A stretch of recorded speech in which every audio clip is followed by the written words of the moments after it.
Good evening. Tonight is the September 20th, 2023 Finance Board.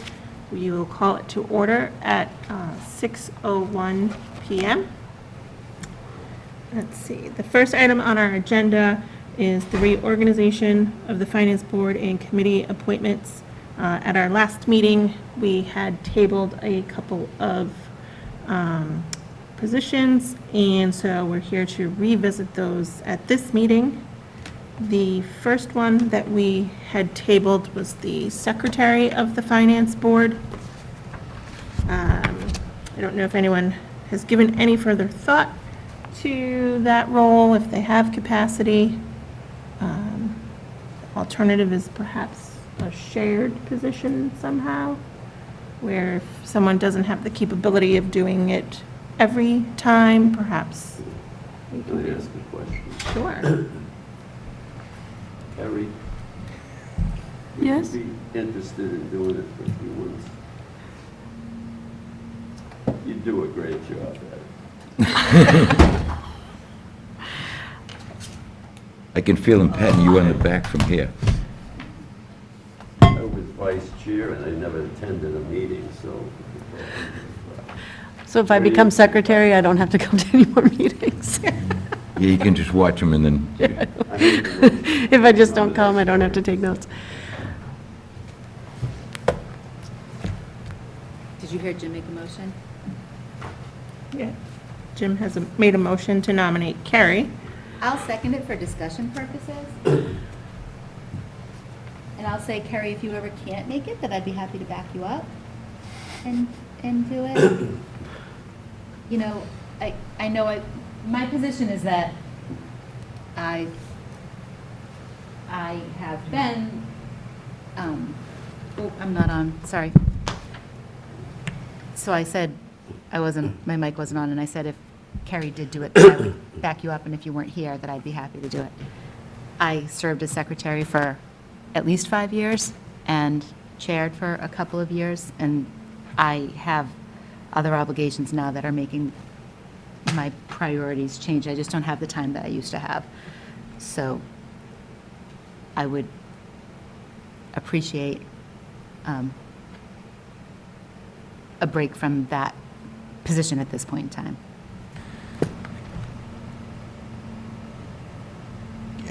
Discussion. I was wondering, Throw her. you know, can we nominate Alex? I mean, as punishment for not being here? Maybe we just, nominate him second and vote him in, and he'll know to show up from now on. I mean, the old saying, decisions are made by people that show up. Just a thought. I mean, I did speak to Alex, and he said that he does not have the capacity at this time to do that. So I don't know. I don't want to throw anybody under the bus and force them into it if they don't want to do it, but And I don't want to be left as the person who seems to have capability, because I don't either. I really don't. I'm very much over my head with everything else. Nor do I think I would do a good job, to be quite honest.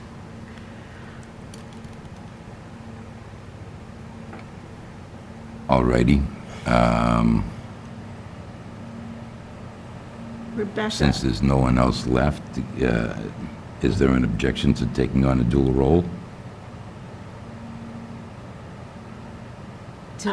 What do you mean taking on a dual role? Having, I'm already vice chair, but, if somebody has to take minutes, and there's just nobody wants to do it, somebody's got to do it, so, okay. Give me the ball. I was going to ask Rebecca in terms of, other, boards have someone who do the minutes for them. Is the cost associated with that a significant cost? And is that something we could look at? We can certainly look into it. I know the Board of Selectmen, their minute line, as you see in the budget, is about $2,000. They meet every other week. I know that the Planning Board, Zoning Board, Conservation Commission They all have used their town planner for the minutes. I know that as the chairman of the community preservation, that Mike Dempsey usually does the minutes for that meeting. I know I volunteered to do a couple of the minutes for the Economic Development Committee, Trash Committee, and other committees that are available. So we could look into that if you wanted to allocate some additional funding as part of the budget for a minute taker. It's entirely up to the board. But it's about $2,000 for the person that we currently use that does the Board of Selectmen, and again, that's about 2 meetings a month. And it does depend on how long the meeting is. So if the meeting goes a lot longer, then that obviously drives up the price. But where the finance board doesn't necessarily meet every month, maybe that's something to take into consideration. But I can get a more detailed breakdown of an hourly cost if that would be beneficial for the board. This is, no, Chairman, I withdraw my motion for the record. I think we need to table this. yeah. Did you just make a motion to table? I make a motion. I second that. And I will do the minutes for today in light of, if that's, Give me a few minutes, I might be able to find someone at the dog park. We could swear them in. It's a joke. I'm doing minutes for today. All right, next. All right, so with that, so we have the motion to table and a second. So any discussion on that? All in favor? Aye. Jim? Did you, yes to that? Yes, unanimous. So then the other appointment that we were looking for was the community preservation, to meet, join the committee and assist with determining the projects that would go forth under CPA funds. And I know at one point there had been a couple of people who were interested in that role, so I didn't know if there was still interest. Yes, except I could possibly be representing the rec committee on that. So I couldn't do both, Both. right, yeah. So, Right. but I could be wrong. And I know, Might and have a Bill, you had, conflict, yeah. Yeah. so you would need two separate people, right, Rebecca? Yes, they do. Yeah. So, okay, and then Bill, so I'd make a motion, Bill, you had expressed an interest for the Community Preservation Committee. I'll second that.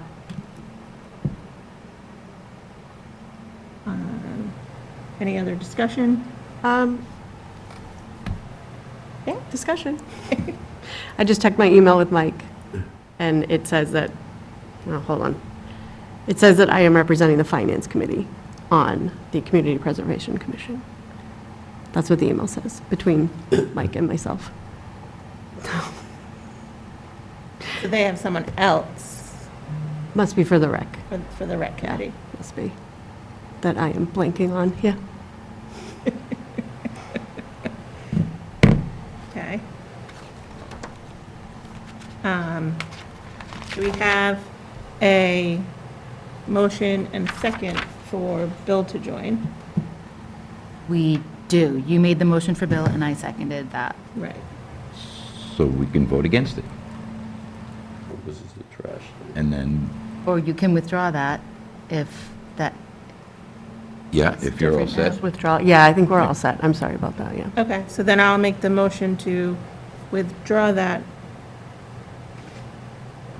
first motion. Second? Bill will second that. Any discussion on that? no. All in favor? Aye. Unanimous?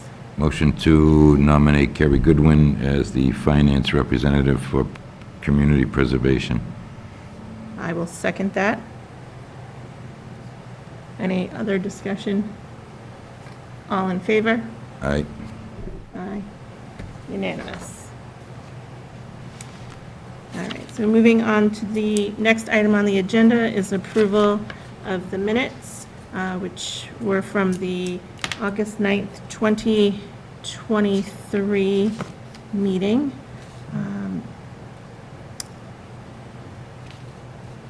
I had sent Ruth one comment on that, under the reorganization of the board. We were just missing the information about the nomination for Bill to vice chair.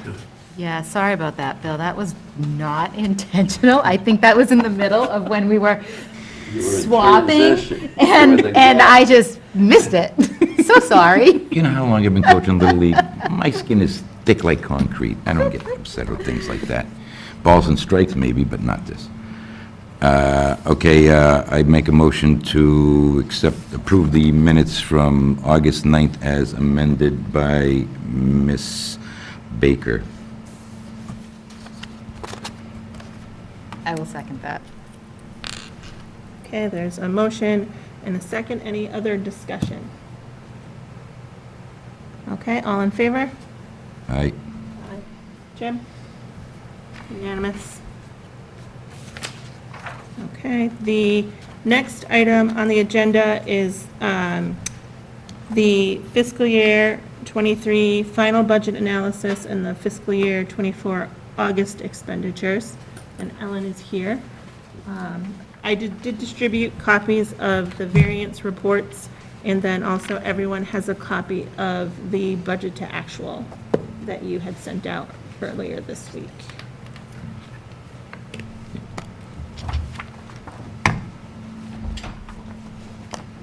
I don't know if anyone has had a chance to take a look through it. I went through it.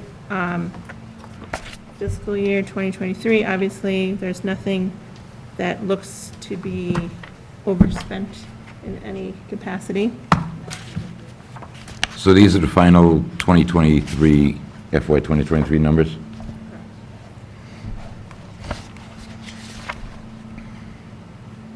And then, Ellen, if I'm reading through this budget to actual accurately, the amount that we anticipate falling to free cash is 316,000.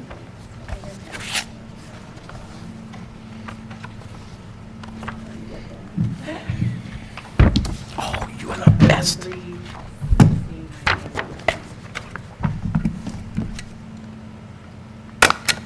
Do you know offhand how that compares to previous years? One of the highest years. That's good.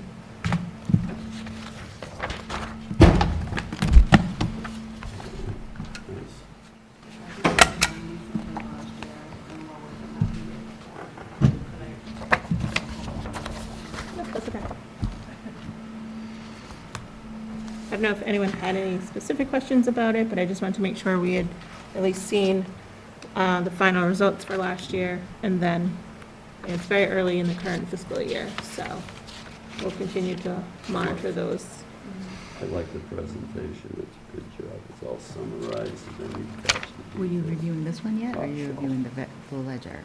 I just kind of combine, because this one incorporates what's in the ledger. So, and the money that needs to go to that write-off, the funds that need to go to that write-off is, That'll become part of the free cash calculations, sort of write-off done to fund balance, which is a balance sheet account, so you will see that in here. It will bring down our undesignated fund balance, ending balance, and that's your starting balance for your free cash calculation. Can you just turn your mic on?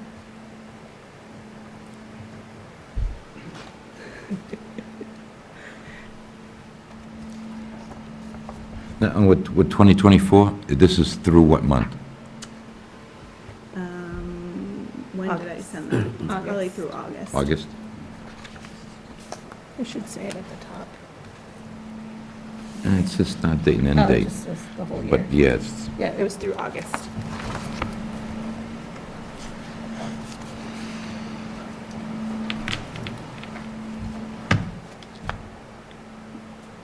I don't have any other questions. I don't know if anyone else does. it's 2 months, 1/6 basically of the budget. Right. 2 months, July and August, 1/6 of the budget. Correct. but for the budget versus actual '23, this is all, a lot of this we've indirectly already reviewed along the way, as well as through the line item transfers. We kind of saw where the Correct. excesses and the deficiencies were. Yes, when we there shouldn't needed be to. any surprises. Yeah.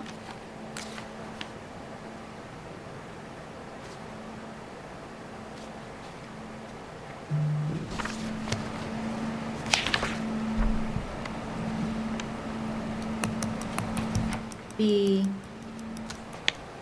have one question. The on-call stipends, the highway, it's like a new line item.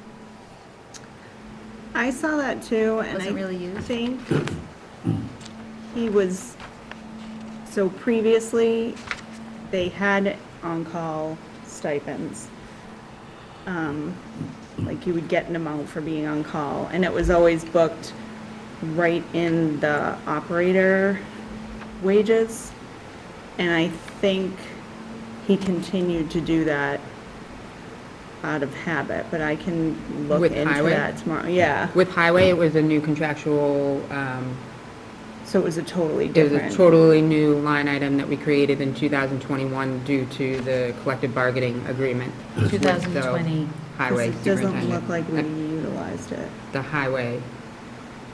Because water and sewer had an on-call where they received a stipends for being on call that particular week.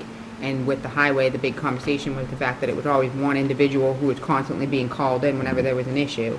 And so they wanted to mimic what the water and sewer was doing.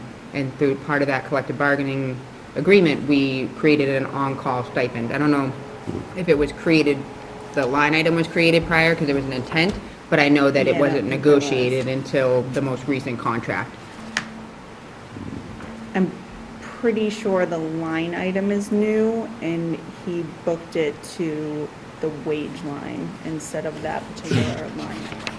I don't think it was that nobody got paid, because I remember seeing it in payroll. Because they would get overtime. Right.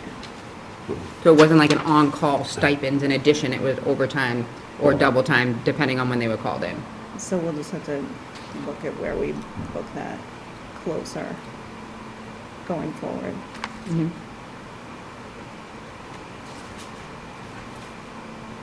And the budget versus actuals includes any of the transfers that we made. Yes, so it would include any encumbrances from the previous year and any transfers that were voted on at the end of the year.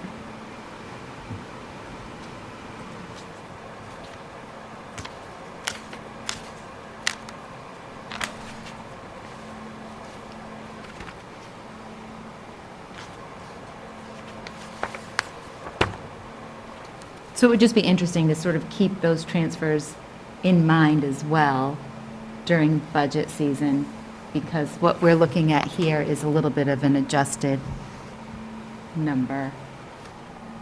Yeah, I would have to remove the expenses that were Or we can just look offsetting at the that transfers and just budget kind of transfer. keep it in mind is Yeah. all. It doesn't have to be the exact And line. if, when I run the final year-end variance report, that shows each line item and it separates the encumbrances, so you can see it in that as well.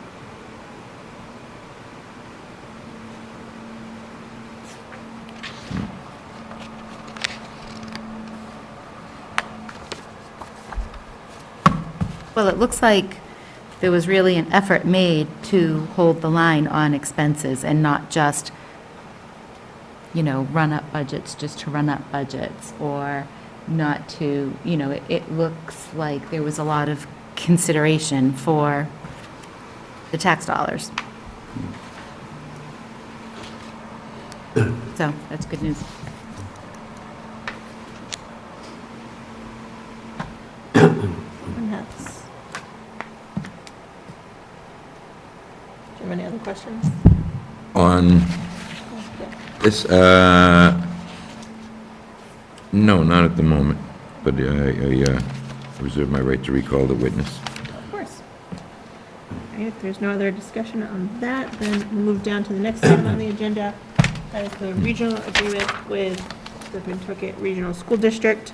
I distributed a memorandum that Rebecca had received and had asked to be distributed to discuss at today's meeting. I don't know if you want to talk about it, or if I go through.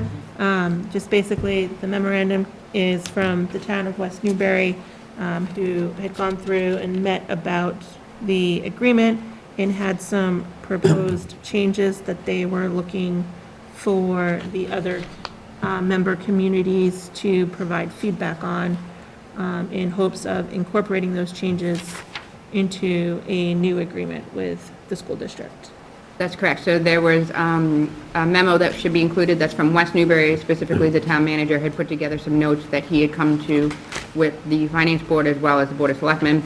Then most recently, we received a memo from the town of Merrimack with their suggestions in terms of some of the amendments that they would like, or some clarifications that they would like with the regional agreement.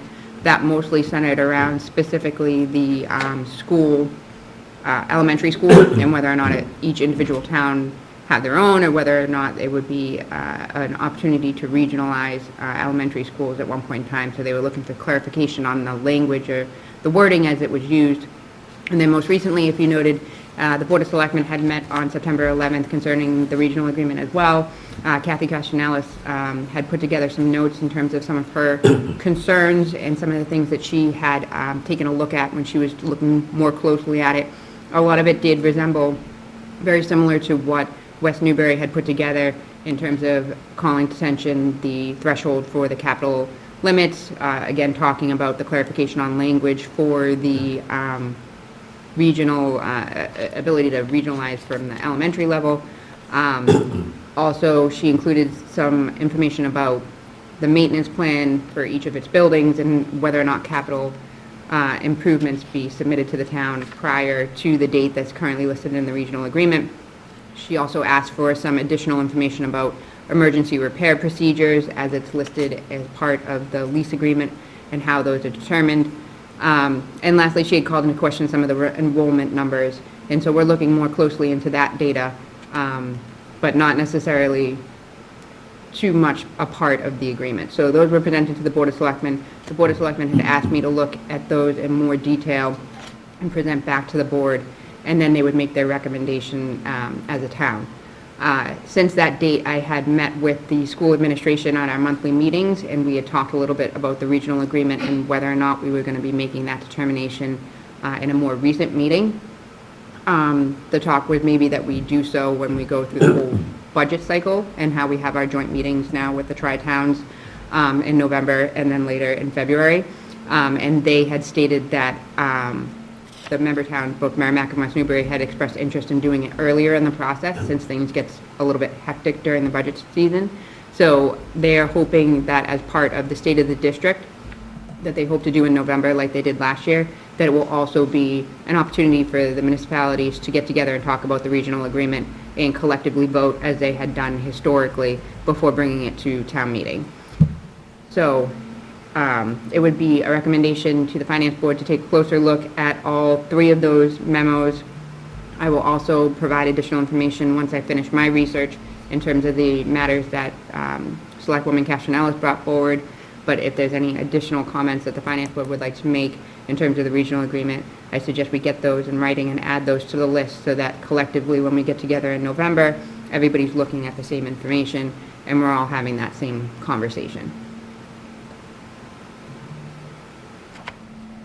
I mean, I did go through the West Newbury memo, and their changes all are, valid for the various reasons, and also, set forth, earlier deadlines to get information in front of the member communities, which obviously is important during the budget season to make sure we're working with the information on a timely basis and not, doing things at the last minute, as was the case a couple of years ago. So. And I know you said you had a memo for Merrimack as well. Yes. Okay, so if you can maybe distribute. Oh, you don't have the one from Merrimack? I'm sorry. I will No, that's forward. okay. No, I'll forward you both the comments that were provided by the Merrimack Board of Selectmen, and then I'll also provide you the presentation that Selectwoman Castellanos had made Again, I wouldn't focus too much on the data aspect of it. I still have to just double check. I don't want us to go down into looking at too much of the financial data that's not really relevant to the regional agreement, because the state ultimately does have say over what the regional agreement can include from a legal standpoint. There are some things that the town just doesn't have any jurisdiction over, and that does lie within the regional school district's authority. But I'll definitely share all that information with you right now, and we can distribute to the board at your leisure. Okay, perfect.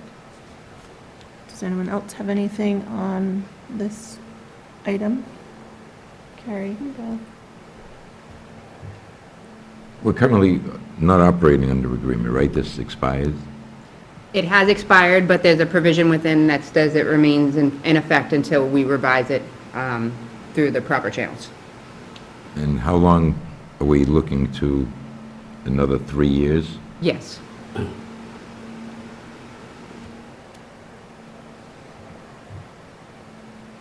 I don't know. Ruth, you're all set. Jen? I read it quickly, I skimmed it, I didn't read it thoroughly. I will do that before our next meeting, and, you know, I think all of our input from a practical sense is valid, but at the same time, I hesitate, I'm not an attorney, I feel like this is a big obligation to, you know, to ask of board members, so I will read it, I will contribute what I can. I mean, I know personally, when I went through and I looked at it, like I said, I looked at like the timing of when things were due to the various parties to make sure it made sense, like, you know. That's right. There are things moving up from like no longer waiting until like January, February, and starting it in November, December. So that way, again, it's not, you know, later in the process, and, you know, we're up in front of things, and, you know, some of it is just, you know, clarification, so. Okay, Yeah, I yeah, definitely- procedurally and. I didn't look at it in terms of like what was legally binding or what could and couldn't be done on a legal aspect, but more of like the timing and, you know, does Okay. it make That sounds good. sense from that viewpoint? Okay, so if you send me the other items that you have, we can distribute them, and everyone can take Sounds good? a deeper dive into them, and I've got one more comment. Has anything been brought up about what they did a couple of years ago, where they submitted a final budget, all the towns voted on that budget, we went to town meeting, voted on the budget, and then they went back and said, you know, these SR2 grants that we thought we were getting, well, we're not going to get them, so you need to figure out how you're going to come up with the extra money. Is there something in place that says, you know, once it's final, it's final? You can't, if changes like that come along, you've got to eat them. You can't expect the towns to come back after they've already passed these budgets at town meeting to just dig into their pockets and figure it out.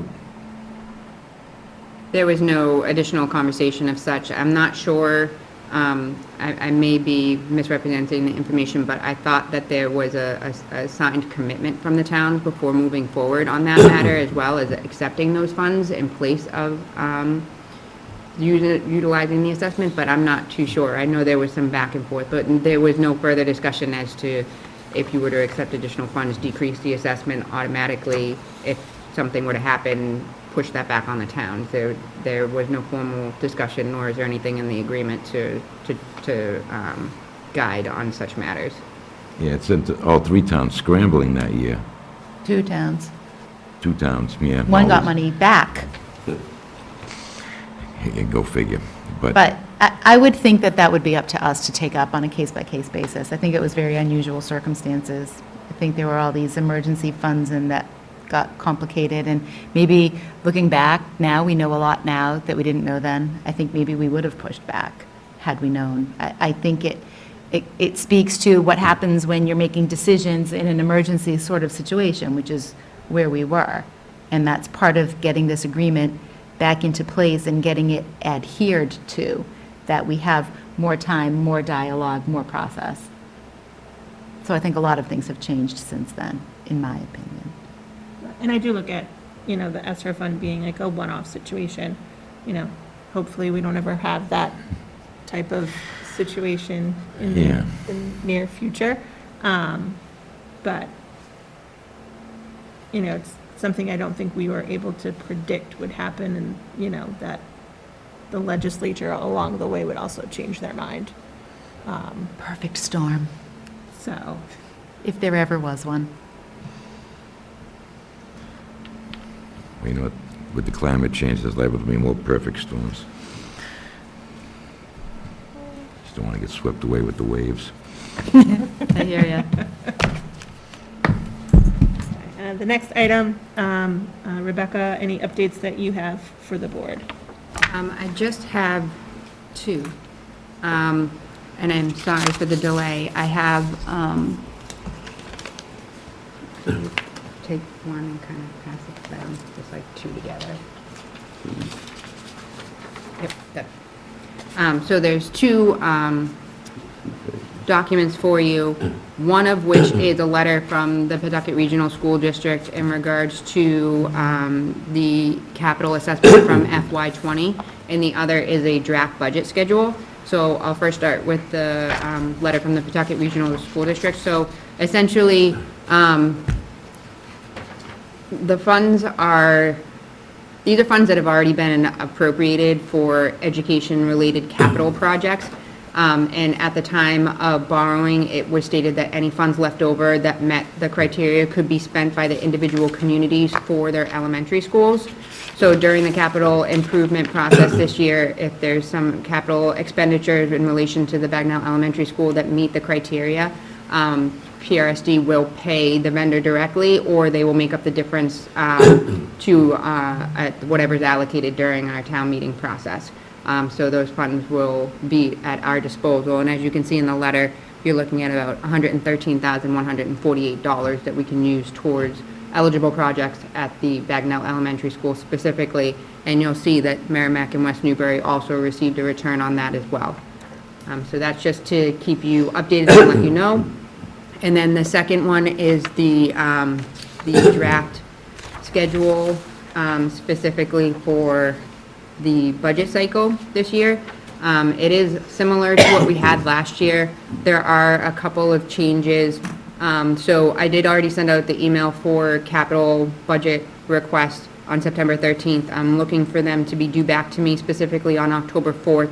I'd like to sit down with the town accountant and the treasurer collector and myself, and maybe even Hilltop Securities at one point, as well as our facilities and building supervisor, and kind of go over what's submitted and also take a look at some of our municipal issues that we brought forward.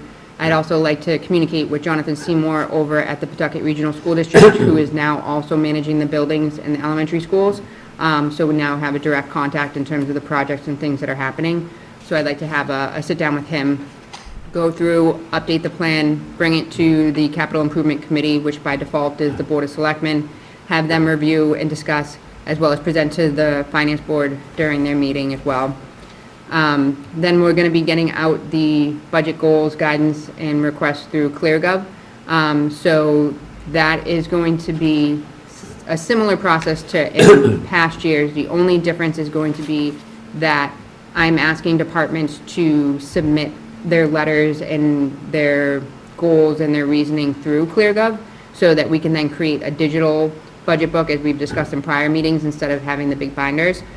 So this will allow departments to really showcase their departments and showcase their reasons for making their request for the budget. And then they'll be working on that, and during that time, you'll see that it says to be determined. There'll be that state of the district and regional agreement meeting with the school and the tri-towns in November. We're still going to do the initial budget discussions with myself and the town accountant with the departments, and we'll do those in December. Then budget submittals are due in ClearGov by December 31st. Because we're doing it through ClearGov, it will be a really quick turnaround in getting you all the book, as opposed to getting it to you mid to late January. We'll be able to release that right away.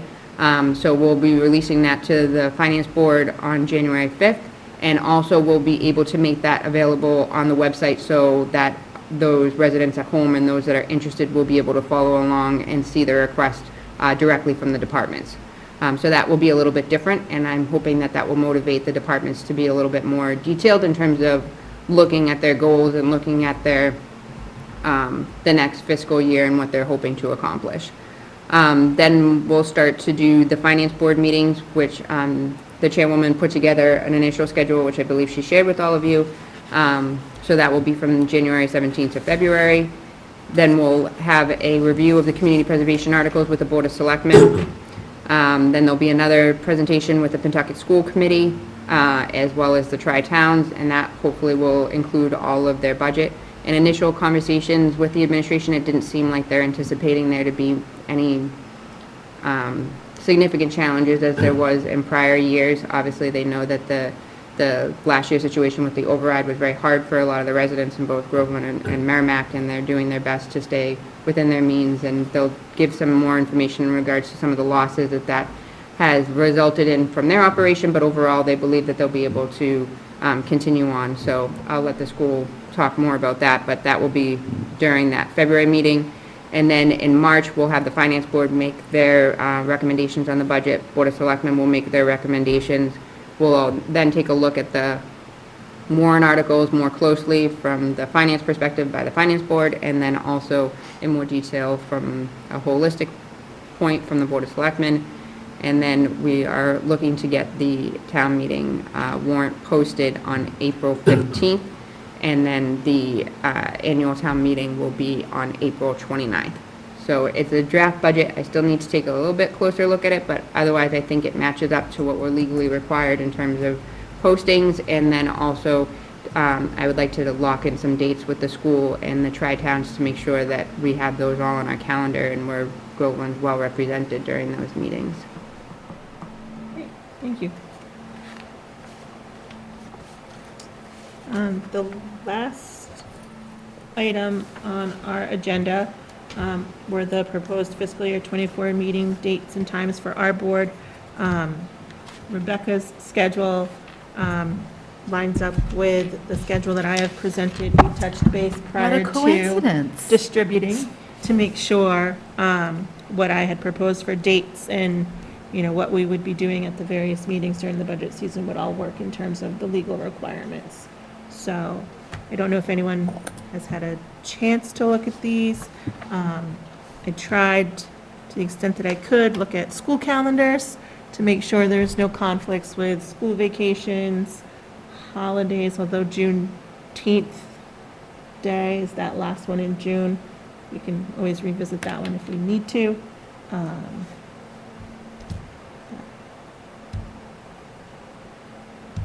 Does anyone have any issues with these dates off the top of their head?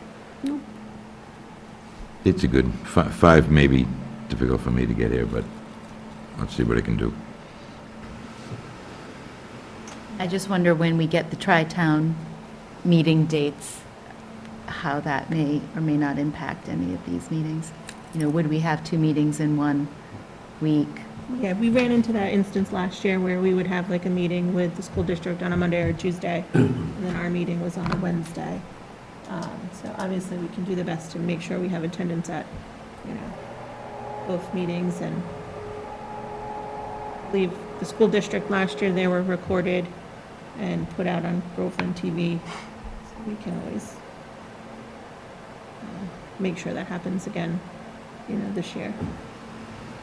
And then the quorum issue gets confusing, so if we may attend the school meeting, but may or may not be an official finance Right, committee meeting We'd if have to we figure all have. of that out as those dates come to play, and who is committing to attend and who can't attend to those meetings. We'll have to make sure we have agendas posted if there is a quorum of board members there.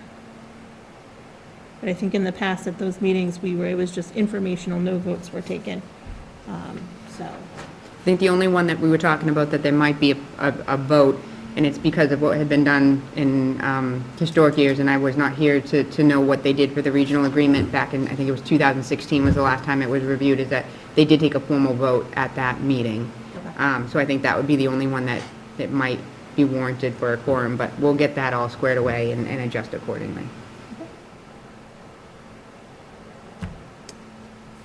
So then, the last item on our agenda is just any other items not reasonably anticipated at the time of posting.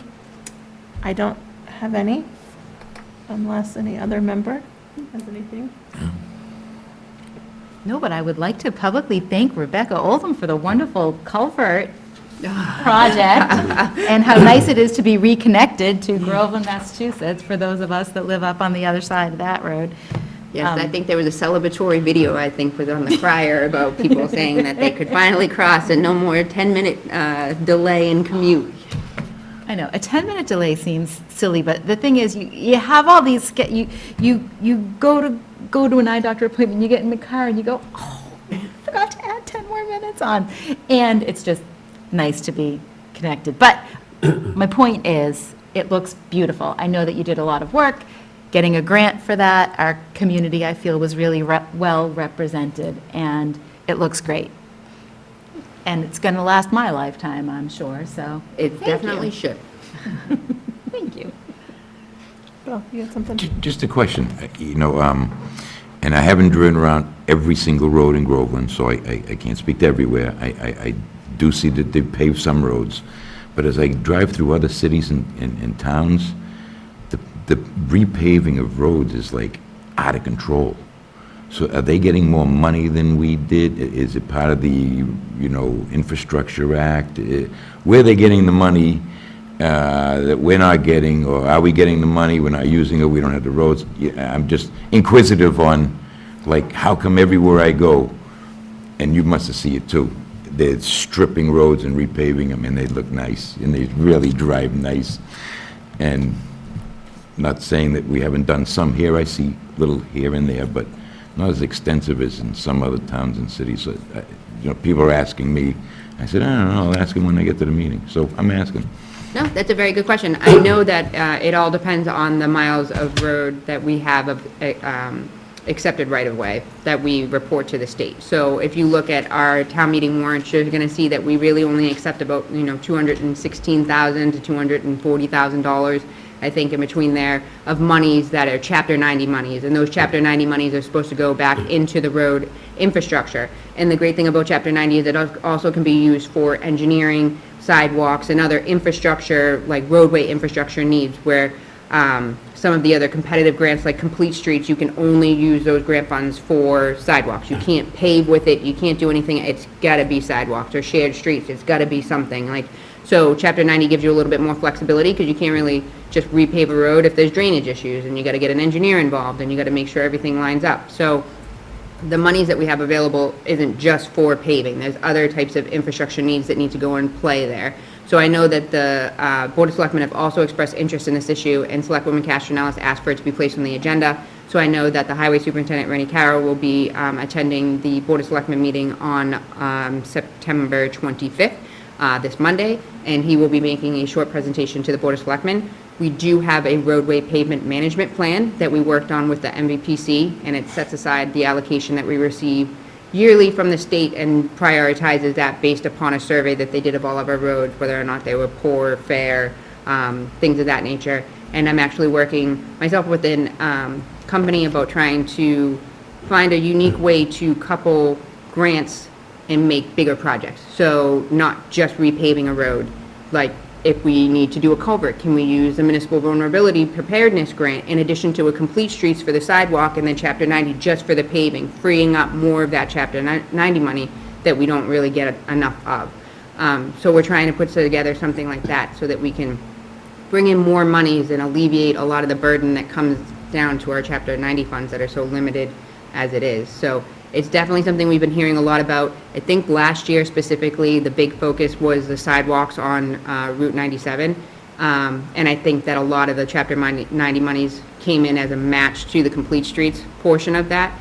So I think that's why you're seeing less paving. But Mr. Carroll on Monday will have more of an explanation, as he's the one that are ultimately making those determinations. Okay. Yeah, I just see it everywhere else. There's a ton of it. I do still see a lot of horrible roads in other towns too, though. Oh, Real bad. Yeah. yeah, we've got some here too, I mean. Oh, no, I understand completely, yeah. The other side of Yeah. Elm Park, I mean, Paris Island has artillery ranges that have, these shallower craters. Yeah. Well, Center Street out by Johnson Pond isn't any better. But Bald Street is another Brutal. one. Brutal, yeah. Does anyone have anything else? Right. Got nothing. All right. Is there a motion to adjourn? Motion to adjourn at 6:46 PM. I will second that. All in favor? Aye. Aye. Unanimous. All right, thank you, everyone. Thank you.